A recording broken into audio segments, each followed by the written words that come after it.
Suma teológica, parte segundon. AE. Cuestión 147. El ayuno. Vamos a tratar ahora del ayuno. Sobre él se plantean 8 problemas. ¿Es el ayuno un acto de virtud? ¿De qué virtud es acto? ¿Es objeto de precepto? ¿Están algunos exentos del cumplimiento de este precepto cuando hay que ayunar? ¿Es necesario, para cumplir con el ayuno, comer una sola vez? ¿A qué hora deben comer los que ayunan? ¿De qué alimentos hay que abstenerse? Artículo 1. ¿Es el ayuno un acto de virtud? Las objeciones por las que parece que el ayuno no es un acto de virtud. 1. Todo acto de virtud es siempre agradable a Dios, pero el ayuno no siempre lo es, según leemos en Is 58,3. ¿Por qué ayunamos si no te fijaste? Luego el ayuno no es acto de virtud. 2. Ningún acto de virtud se aparta nunca de su justo medio, pero el ayuno se aparta, porque lo que se toma como justo medio en la virtud de la abstinencia es el remediar una necesidad natural. Pero el ayuno quita algo a esa necesidad. De lo contrario, los que no ayunan no practicarían la virtud de la abstinencia. Por tanto, el ayuno no es un acto de virtud. 3. No es acto de virtud aquello que es común a buenos y malos, pero el ayuno lo es, ya que antes de tomar alimento, todos están en ayunas. Luego el ayuno no es acto de virtud. Contra esto está que, en 22,6,5,6, aparece nombrado junto con otros actos de virtud, en ayunos, en ciencia, en castidad, etc. Respondo. Se considera que un acto es virtuoso cuando se ordena, guiado por la razón, hacia un bien honesto. Esto se da en el ayuno porque cumple 3 fines principales. En primer lugar, sirve para frenar la concupiscencia. Por eso dice el apóstol en el texto ya aducido, 2 Corintios 6:5-6. En ayunos, en castidad, dado que el ayuno ayuda a conservar la castidad. En efecto, como dice San Jerónimo, sin Ceres y sin Baco languidece Venus, es decir, la lujuria se enfría mediante la abstinencia de comida y bebida. En segundo lugar, el ayuno hace que la mente se eleve a la contemplación de lo sublime. Por ello leemos en Daniel 10,3 que recibió de Dios la revelación después de haber ayunado 3 semanas. En tercer lugar, es bueno para satisfacer por los pecados. De ahí que se diga en Joel 2:12, convertíos a mí de todo corazón, en ayuno, en llanto y en gemido. Esto es lo que dice San Agustín en un sermón de Orat et Leyun. El ayuno purifica la mente, eleva los sentidos, somete la carne al espíritu, hace al corazón contrito y humillado, disipa las tinieblas de la concupiscencia, apaga los ardores de los placeres y enciende la luz de la caridad. Es pues claro que el ayuno es un acto de virtud.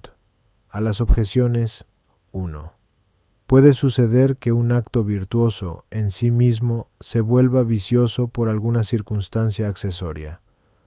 Por eso podemos leer en el mismo lugar: He aquí que en los días de vuestro ayuno os vais tras vuestros negocios. Y poco después, B4. Ayunáis para mejor reñir y disputar, para herir inicuamente con el puño. Comentando esto, dice San Gregorio en su pastoral: los negocios designan la alegría, el puño la ira. Por consiguiente, en vano se mortifica el cuerpo mediante la abstinencia, si la mente, sujeta a movimientos desordenados, se disipa con los vicios. Y San Agustín, en el sermón citado, dice: el ayuno no es amigo de palabrerías, considera superfluas las riquezas, desprecia la soberbia, exalta la humildad y concede al hombre la comprensión de sí mismo como débil y frágil. 2. El justo medio de una virtud no se mide por la cantidad, sino según la recta razón, como leemos en Segunda Ética.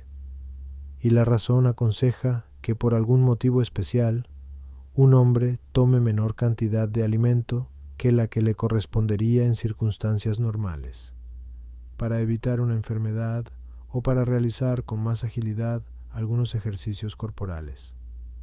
Con mucha mayor razón, ordena esto la razón para evitar males espirituales o para conseguir bienes espirituales.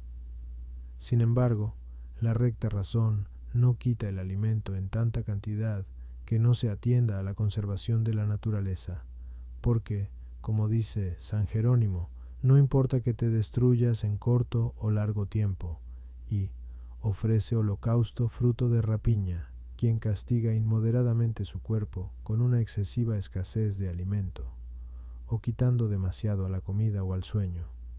De igual modo, la razón no quita tanto alimento que el hombre se vuelva incapaz de llevar a cabo ciertas obras. Por eso dice San Jerónimo que el hombre racional pierde su dignidad cuando prefiere el ayuno a la caridad o las vigilias a la integridad de sus sentidos. 3. El ayuno natural, por el que se dice que uno está en ayunas mientras no come, consiste en una pura negación y no puede considerarse acto virtuoso, como lo es únicamente el ayuno mediante el cual alguien se abstiene de comer por una finalidad racional. Por eso el primero se llama ayuno del que está en ayunas, mientras que el segundo se llama ayuno del que ayuna, que lo hace deliberadamente. Artículo 2. ¿Es el ayuno acto de la abstinencia? Lat. Objeciones por las que parece que el ayuno no es un acto de la abstinencia. 1. Comentando a MT 17:21, esta clase de demonios no sale sino con oración y ayuno, dice San Jerónimo. Es ayuno el abstenerse no solo de alimento, sino de todos los placeres. Ahora bien, esto es propio de todas las virtudes. Por tanto, el ayuno no es acto de la abstinencia exclusivamente. 2. Dice San Gregorio, en Homilia Quadragesimae, que el ayuno cuaresmal es un diezmo de todo el año, pero el pagar los diezmos es un acto de la religión, como vimos antes, Q 185 INTR. Luego el ayuno es un acto de la religión y no de la abstinencia. 3. La abstinencia es una parte de la templanza, como ya vimos, Q 1143 A.1, Q 1146 A.1 a 3. Ahora bien, la templanza es distinta de la fortaleza, y es propio de ésta el soportar las molestias, lo cual parece que se cumple ampliamente en el ayuno. Luego este no es acto de la abstinencia. Contra esto está lo que dice San Isidoro. El ayuno consiste en vivir moderadamente y abstenerse de alimento. Respondo, es una misma la materia del hábito y la del acto. Por consiguiente, todo acto virtuoso sobre una determinada materia pertenece a aquella virtud que constituye el justo medio en esa materia. Pero el ayuno tiene por materia la comida, en la cual la abstinencia constituye el justo medio. Por eso es evidente que el ayuno es un acto de la abstinencia. A las objeciones, 1. El ayuno propiamente dicho consiste en privarse de alimento, pero, metafóricamente hablando, consiste en abstenerse de todo lo que sea nocivo, cualidad que se da en grado máximo en los pecados. Puede también decirse que el ayuno propiamente dicho consiste en abstenerse de todas las seducciones, porque si se añade algún vicio, puede convertirse en acto no virtuoso, como dijimos antes, A.1 ad 1. 2. No hay inconveniente en admitir que el acto de una virtud pertenece a otra en cuanto que se ordena a su mismo fin, como se deduce de lo ya dicho antes, punto 32 A.1 ad 2, punto 85 a 3. Según esto, no hay dificultad en admitir que el ayuno pertenece a la religión, a la castidad o a otra virtud cualquiera. 3. No es propio de la fortaleza, en cuanto virtud especial, sobrellevar toda clase de molestias, sino sólo aquellas que van unidas al peligro de muerte.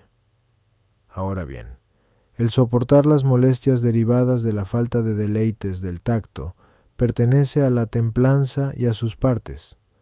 En esta clase de molestias está incluido el ayuno. Artículo 3.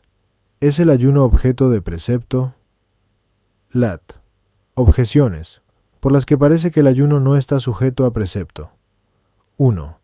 No se dan preceptos sobre obras de supererogación, sino que éstas se aconsejan únicamente.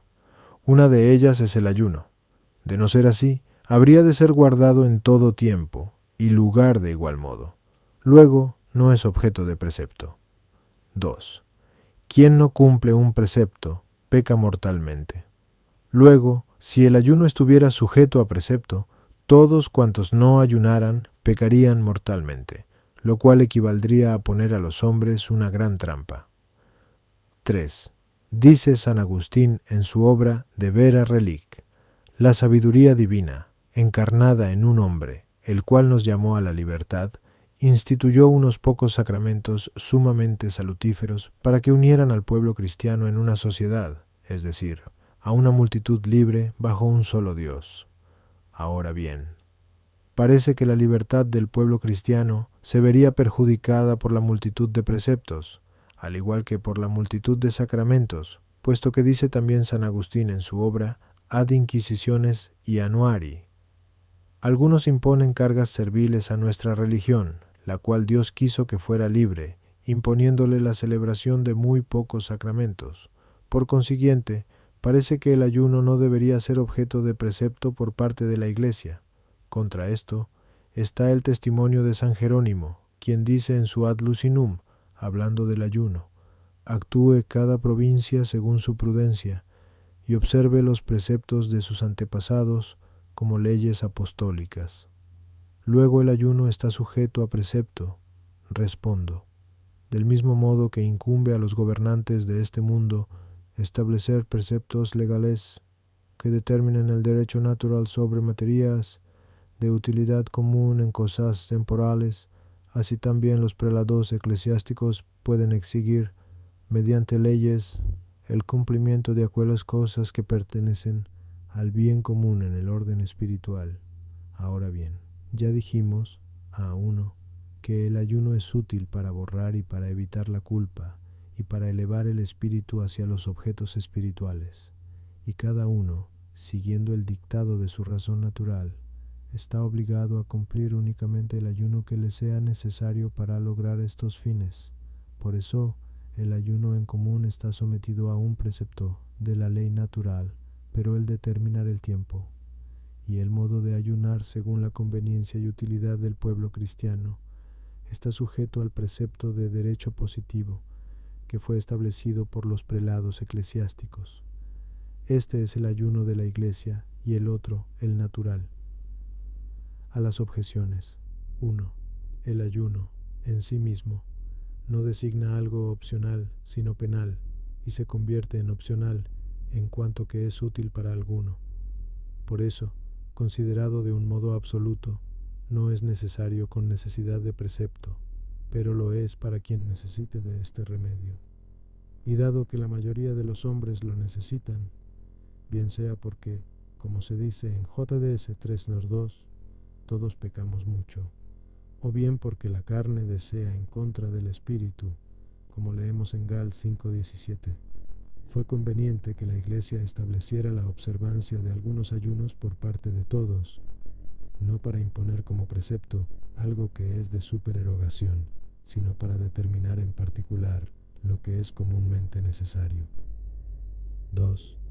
Los preceptos dados mediante una ley común no obligan a todos por igual, sino en cuanto que son necesarios para lograr el fin que el legislador se propone.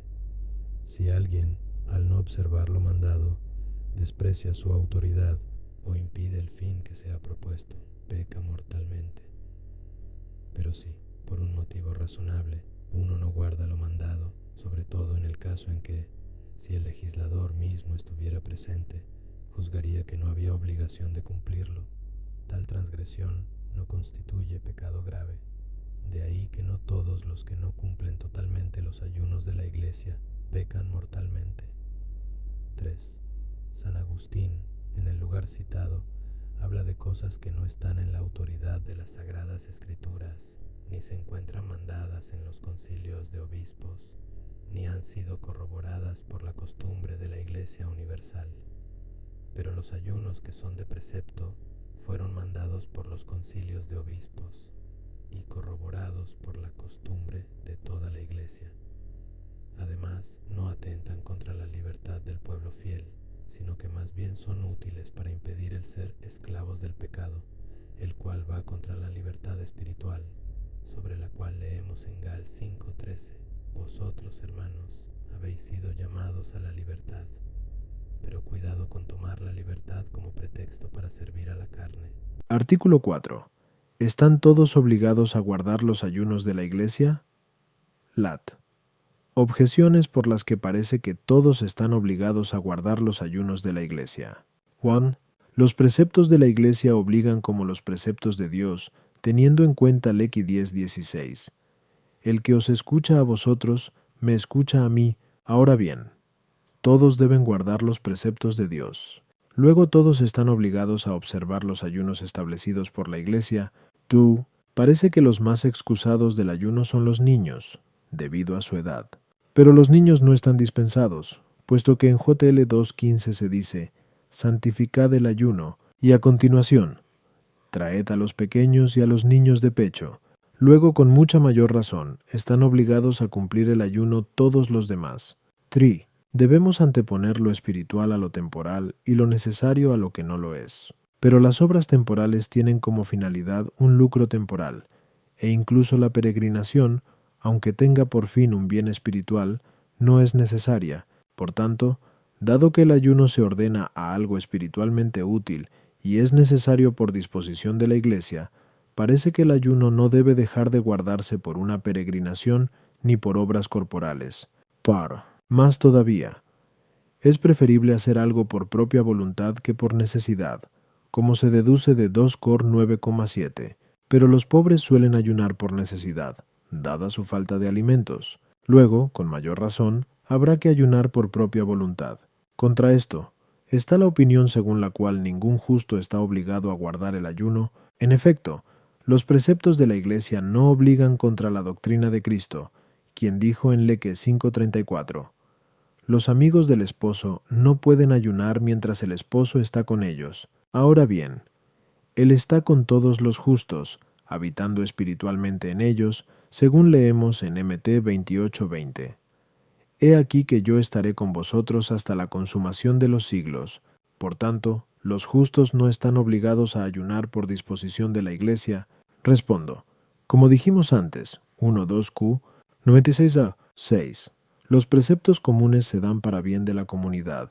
Por eso el legislador, al imponerlos, tiene en cuenta lo que sucede con más frecuencia. Y si, por un motivo especial, en algún hombre se encuentra algo que está reñido con la observancia de lo mandado, el legislador no pretende obligarle a su observancia. En esto, no obstante, hay que tener en cuenta una distinción. Si el motivo es evidente, el hombre por sí mismo puede, lícitamente, dejar de cumplir lo mandado, sobre todo si existe una costumbre en ese sentido, o no se puede recurrir fácilmente al superior. Pero si el motivo es dudoso, debe recurrirse al superior, que es quien tiene autoridad para dispensar en tales casos. Esto debe cumplirse en materia de ayunos de la Iglesia, a los cuales, en general, están obligados todos, a no ser que exista un impedimento especial. A las objeciones, 1. Los preceptos de Dios son de derecho natural, esencialmente necesarios para salvarse, pero las disposiciones de la Iglesia no son esencialmente necesarias para la salvación, sino solo por disposición de la Iglesia. En consecuencia, puede haber impedimentos que eximan de su cumplimiento a algunos. Es evidente que en los niños existe razón para no ayunar, bien sea por su débil constitución, debido a la cual necesitan comer con frecuencia y poco cada vez, o bien porque necesitan tomar mucho alimento para crecer. Por eso, mientras están en edad de crecer, lo cual suele suceder hasta finalizar los 21 años, no están obligados a guardar los preceptos de la Iglesia. Es conveniente, sin embargo, que incluso durante este periodo de crecimiento se entrenen en el ayuno, en mayor o menor proporción según su edad. A veces, no obstante, cuando amenaza una gran tribulación, incluso los niños practican el ayuno como señal de una penitencia más profunda, así como se obligó a hacerlo a los animales, conforme leemos en Ger 3:7. Ni hombres ni animales coman ni beban. En cuanto a los peregrinos y los obreros, parece conveniente distinguir si el viaje o trabajo puede posponerse o disminuirse sin detrimento de la salud corporal y del estado externo requerido para la conservación de la vida corporal o espiritual. No deben dejar de cumplirse. Por esto, los ayunos de la Iglesia, Pero si urge salir en peregrinación y hacer largas etapas o trabajar mucho, bien sea para conservar la vida corporal o por algo necesario para la vida espiritual, sin que puedan guardarse, a la vez, los ayunos de la Iglesia, no hay obligación de guardarlos, ya que no parece intención de la Iglesia, al instituir el ayuno, impedir otras causas piadosas y más necesarias. Parece, sin embargo, que en tales circunstancias ha de recurrirse a la dispensa del superior, a no ser que exista una costumbre en contra, ya que, cuando los prelados callan, se supone que consienten. 4. Los pobres que disponen de medios suficientes para una comida no quedan dispensados de los ayunos de la Iglesia a causa de su pobreza. Parece, no obstante, que quedan dispensados de dichos ayunos los que piden limosna sin fruto, al no poder tener lo suficiente para su sustento. Esas palabras del Señor pueden tomarse en 3 sentidos. En primer lugar, según San Juan Crisóstomo, los discípulos, llamados amigos del novio, todavía no estaban bien preparados, por lo cual se les compara con el vestido viejo, y por eso, mientras Cristo estuviera entre ellos, era mejor animarlos con un trato suave que ejercitarlos en la austeridad del ayuno. Según esto, conviene dispensar del ayuno a los imperfectos y principiantes antes que a los más avesados y perfectos, como aparece claramente en la glosa al Salmo 132. Como niño destetado de la madre, puede explicarse, en segundo lugar, como lo hace San Jerónimo, diciendo que el Señor habla, en el texto aducido, del ayuno de las antiguas observancias. Según eso, el Señor quiere dar a entender que los apóstoles, que habían de ser revestidos con la novedad de la gracia, no debían ejercitarse en las antiguas observancias. Un tercer modo de explicarlo es el de San Agustín, que distingue un doble ayuno. Uno de ellos, el de la humildad de la tribulación, no es conveniente para los hombres perfectos, a quienes se llama amigos del novio. Por eso San Lucas dice, Leque 5:34, no pueden ayunar los amigos del novio, mientras que San Mateo, Mt 9:15, dice, no pueden llorar los amigos del novio. El segundo ayuno, el gozo de la mente inmersa en las cosas espirituales, es conveniente para los perfectos. Artículo 5. ¿Está bien determinado el tiempo del ayuno eclesiástico? Lat. Objeciones por las que parece que no está bien determinado el tiempo del ayuno eclesiástico. 1. En Mt 4:1-2 se nos dice que Cristo empezó el ayuno después del bautismo, pero nosotros debemos imitar a Cristo, como se nos recomienda en 1 Cor 4:16. Sed imitadores míos, como yo lo soy de Cristo. Luego debemos practicar el ayuno inmediatamente después de la Epifanía, en la cual se celebra el bautismo de Cristo. No debemos observar, en la nueva ley, los preceptos de la antigua. Ahora bien, el ayunar en determinados meses es una observancia de la antigua ley, tal como se dice en Sac 8:19. El ayuno del 4.º mes, y el ayuno del 5.º, y el ayuno del 7.º, y el ayuno del 10.º, se tornarán para la casa de Judá en gozo y regocijo, y en festivas solemnidades. Por tanto, los ayunos dentro de unos meses concretos, que se llaman las 4 témporas, no están bien establecidos por la Iglesia. 3. Según San Agustín, en su libro de Consensu Evang, así como hay un ayuno de aflicción, hay también un ayuno de alegría, pero la mayor alegría espiritual para los fieles es la que procede de la resurrección de Cristo. Luego los 50 días en que la Iglesia celebra solemnemente la resurrección del Señor, y en los domingos del año, en los cuales también se conmemora, deben guardarse ayunos. Contra esto está la costumbre generalizada de la Iglesia.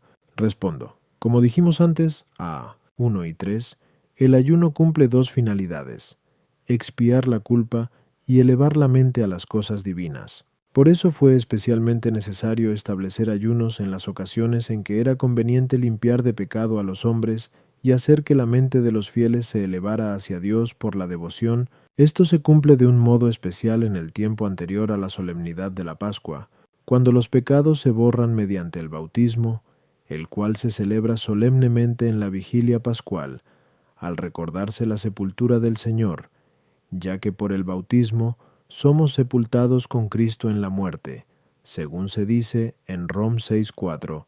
También en la fiesta de la Pascua conviene que la mente humana, por la devoción, se eleve a la gloria eterna, que Cristo inauguró al resucitar. Por eso la Iglesia decidió que se ayunara en el tiempo inmediatamente anterior a la solemnidad de la Pascua y, por la misma razón, en las vigilias de las principales festividades, en las cuales conviene que nos preparemos para celebrarlas con devoción. También es costumbre de la Iglesia conferir, en los 4 trimestres del año, las órdenes sagradas, acto que recuerda la multiplicación de los 7 panes para dar de comer a 4.000 hombres, Mac 8, que representan el año del Nuevo Testamento, como dice San Jerónimo, y para recibirlas es preciso que se preparen mediante el ayuno, tanto los que van a ordenarse como todo el pueblo, para cuya utilidad se ordenan. Por eso dice el Ex 6:12 que el Señor, antes de elegir a sus discípulos, se retiró al monte a orar. San Ambrosio dice al comentar este pasaje: ¿qué conviene que hagas cuando quieres iniciar un ministerio santo? Si Cristo oró antes de enviar a sus apóstoles, en cuanto al número de días del ayuno cuaresmal, San Gregorio da 3 razones para justificarlo. En primer lugar, el Decálogo se perfecciona con los 4 libros del Santo Evangelio, y el número 10, multiplicado por 4, da 40. En segundo lugar, nuestro cuerpo mortal se compone de 4 elementos, los cuales nos incitan a rebelarnos contra los preceptos del Señor contenidos en el Decálogo. Por eso es conveniente que mortifiquemos nuestro cuerpo durante 40 días. En tercer lugar, nos esforzamos por ofrecer así a Dios la 10ª parte de nuestros días, puesto que, dado que el año tiene 360 días, nos mortificamos durante 36, que son los que ayunamos en las 6 semanas de Cuaresma, dando así a Dios la 10ª parte de nuestro año. San Agustín añade una cuarta razón: el Creador es la Trinidad, Padre, Hijo y Espíritu Santo. Por otra parte, el número 3 se acomoda bien a la criatura espiritual, pues se nos manda amar con todo el corazón, con toda el alma y con toda la mente.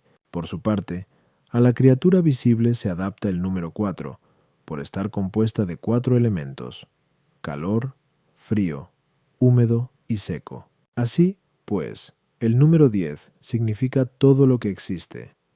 Si se multiplica por el número 4, que corresponde al cuerpo que lleva a cabo el ayuno, tenemos el número 40. Los ayunos de las 4 témporas duran 3 días, debido al número de meses que cada una de ellas comprende, o bien por el número de órdenes sagradas que se confieren durante ellas. A las objeciones 1. Cristo no necesitó el bautismo para sí mismo, sino para recomendárnoslo a nosotros. Por eso no necesitaba ayunar antes de ir a Él, sino después de Él, para invitarnos a ayunar antes de nuestro propio bautismo.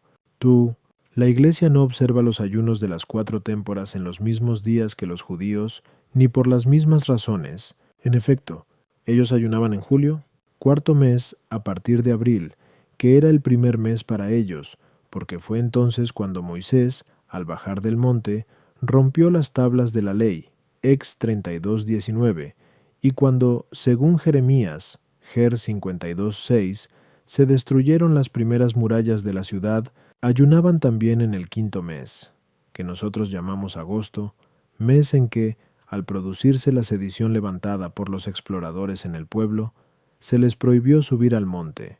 Num 14:42. En este mismo mes tuvo lugar la quema del templo por Nabucodonosor, Ger 52:12, y posteriormente por Tito. En el 7º mes, que nosotros llamamos octubre, fue asesinado Godolías, y fueron dispersados los restos de Israel, Ger 41:1-10. Y en el 10º mes, que nosotros llamamos enero, el pueblo, que estaba cautivo con Ezequiel, se enteró de que el templo había sido demolido, es 33:21. El ayuno de alegría proviene del Espíritu Santo, que es espíritu de libertad. Por eso, dicho ayuno no debe ser objeto de precepto, y los ayunos de la Iglesia son, más bien, ayunos de aflicción, que no conviene practicar en días de alegría. Esto explica el que la Iglesia no pusiera el ayuno en todo el tiempo pascual ni los domingos. Si en esos días alguien practicara el ayuno en contra de la costumbre del pueblo cristiano, la cual, como dice San Agustín, ha de ser considerada como ley, o lo hiciera por error, como hacen los maniqueos, que creen que tal ayuno es necesario, no estaría libre de pecado. aunque el ayuno, por sí mismo, es siempre laudable, según el testimonio de San Jerónimo en su obra Ad Lucinum. Ojalá pudiéramos ayunar siempre. Artículo 6. ¿Es necesario, para ayunar, hacer una sola comida? Lat. Objeciones por las que parece que no es necesario, para ayunar, hacer una sola comida. Juan. El ayuno, como dijimos antes, a 2.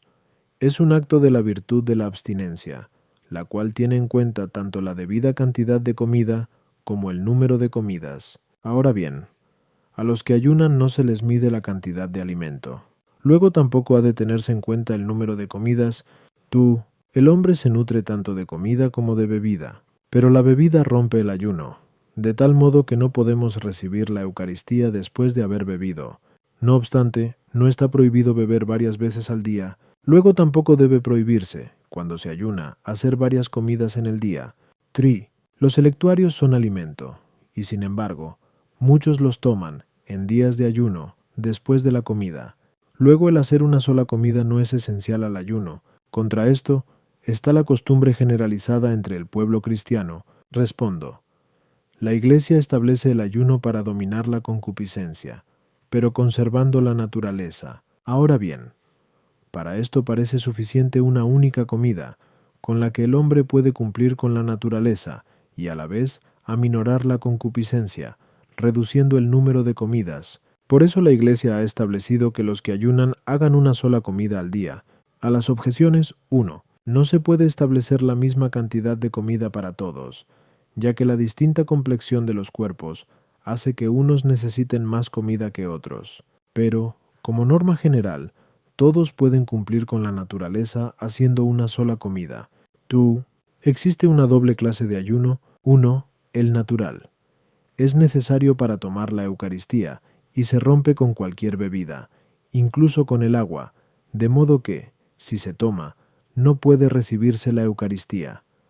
Pero hay otro ayuno, el de la Iglesia, llamado ayuno del Linomosintososin, que ayuna y que no se rompe sino con aquellas cosas que la Iglesia quiere prohibir al establecer el ayuno. Ahora bien, la Iglesia no quiere prohibir el uso de la bebida, la cual contribuye a alterar el cuerpo y a la digestión de los alimentos más que a la nutrición.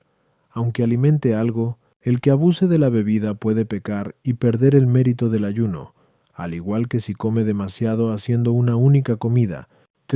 Los electuarios, aunque alimenten algo, no se toman principalmente como alimento, sino para ayudar a la digestión. De ahí que no quebranten el ayuno, como tampoco lo hace el tomar otras medicinas, a no ser que se tomen fraudulentamente, en gran cantidad, como si fueran alimentos. Artículo 7. ¿Es la hora novena la mejor hora para comer los días de ayuno? Lat. Objeciones por las que parece que la hora nona no es la mejor para comer los días de ayuno.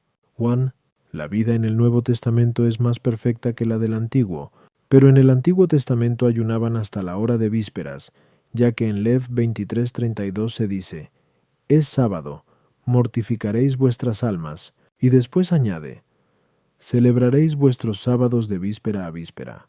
Luego, con mucha mayor razón, debe guardarse el ayuno hasta la hora de vísperas en el Nuevo Testamento. El ayuno establecido por la Iglesia obliga a todos, pero no todos pueden saber con certeza cuándo es la hora nona. Por tanto, parece que el poner la hora nona no debe ser parte del precepto del ayuno. El ayuno es un acto de la virtud de la abstinencia, como ya dijimos antes, pero las virtudes morales no toman el justo medio como las demás virtudes, ya que, como se dice en Segundo Étic, lo que es mucho para uno es poco para otro. Luego no debe fijarse la hora nona para los días de ayuno. Contra esto está lo que dice el Concilio de Calcedonia.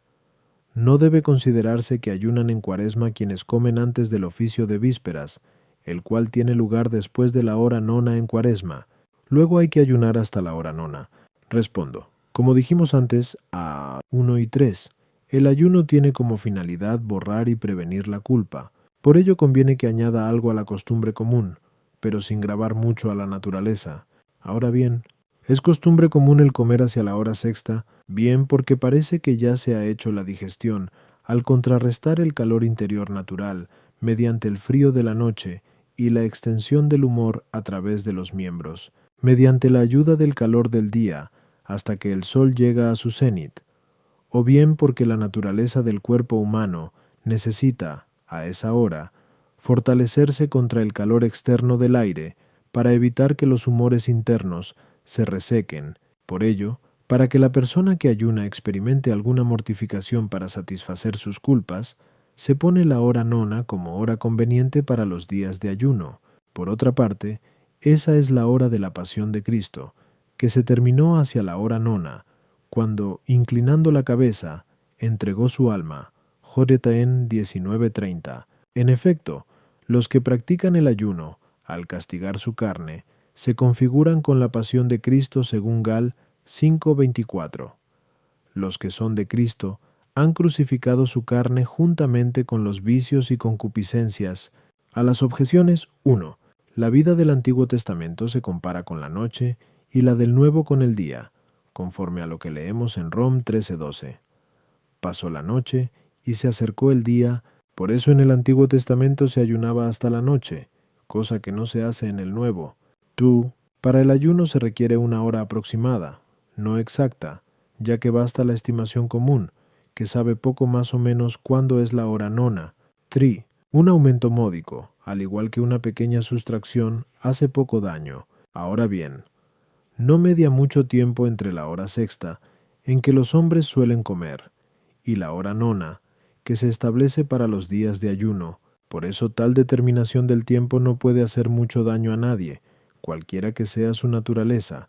Pero si, en algún caso, supusiera esto un grave inconveniente para alguien, sea por su edad o por alguna circunstancia similar, habría que aplicársele la dispensa o adelantarle un poco la hora. Artículo 8. Es conveniente establecer que los que ayunan se abstengan de carne, huevos y lacticinios. Lat. Objeciones por las que parece no es conveniente establecer que los que ayunan se priven de huevos y de lacticinios. 1. Ya dijimos a 6, que se estableció el ayuno para frenar la concupiscencia de la carne. Pero el beber vino provoca esa concupiscencia más que el comer carne, pues leemos en Prov 20:1. El vino es una cosa lujuriosa, y en Ef 5:18 se dice, no os emborrachéis con vino, porque en él está la lujuria. Luego, de igual modo que no se prohíbe, los días de ayuno, beber vino, parece que tampoco debe prohibírseles comer carne. Algunas clases de pescado se comen con tanto agrado como algunas carnes de animales, pero la concupiscencia es apetito deleitable, como dijimos antes, 1:2 30:1. Por tanto, en el ayuno, que se ordena a poner freno a la concupiscencia, al igual que no se prohíbe el uso de pescado, tampoco debe prohibirse el uso de carne. En algunos días de ayuno hay quienes hacen uso de huevos y de queso. Luego, por el mismo motivo, se puede hacer uso de ellos en el ayuno cuaresmal. Contra esto está la costumbre general de los fieles. Respondo, como ya hicimos ver, OBJ 1. La Iglesia instituyó el ayuno para frenar la concupiscencia de la carne, es decir, los placeres del tacto, que tienen por objeto la comida y los placeres venéreos. Por eso la Iglesia prohibió, en el ayuno, tanto los alimentos que producen el máximo deleite como los que más excitan a lo venéreo. Tales son las carnes de los animales que viven y respiran en la tierra, y los productos de los mismos, como los lacticinios, que proceden de los cuadrúpedos, y los huevos, que proceden de las aves. En efecto, dado que estos son los alimentos que más se asemejan al cuerpo humano, son los que más contribuyen a su alimentación, y de cuya consumición queda más cantidad sobrante que puede convertirse en materia seminal, cuya multiplicación es el mayor excitante de la lujuria. Por eso la Iglesia prohibió esos alimentos en los días de ayuno. A las objeciones, 1. En el acto de generación concurren 3 elementos: el calor, el aire y los humores. Al calor contribuyen sobre todo el vino y otros elementos que calientan el cuerpo. A los humores contribuye sobre todo la ingestión de carne, la cual posee gran poder alimenticio. La alteración del calor y la multiplicación del aire pasan pronto, pero la sustancia de los humores es más duradera. Por eso, al ayunar, se prohíbe la carne más que el vino o las legumbres, que únicamente hinchan. La Iglesia, al establecer el ayuno, se atiene a lo que sucede con mayor frecuencia. Ahora bien, suele ser más agradable comer carne que pescado, aunque a veces sucede lo contrario. Por eso prohíbe el consumo de carne más que el de pescado. 3. Los huevos y lacticinios están prohibidos los días de ayuno porque proceden de animales que poseen carne. Con mayor razón, pues, se les prohíbe la carne misma. De igual modo, de entre los ayunos, el más solemne es el cuaresmal, porque se guarda tanto para imitar a Cristo como para prepararnos, mediante él, a celebrar devotamente los misterios de nuestra redención. Por eso en los demás ayunos se prohíbe comer carne, y en el de Cuaresma se prohíben también los huevos y los lacticinios. En cuanto a los demás ayunos, existen diversas costumbres en los distintos pueblos, las cuales deben guardarse en cada caso. Por eso dice San Jerónimo al hablar del ayuno: siga cada provincia su parecer y guarde las tradiciones de sus mayores como si fueran leyes apostólicas.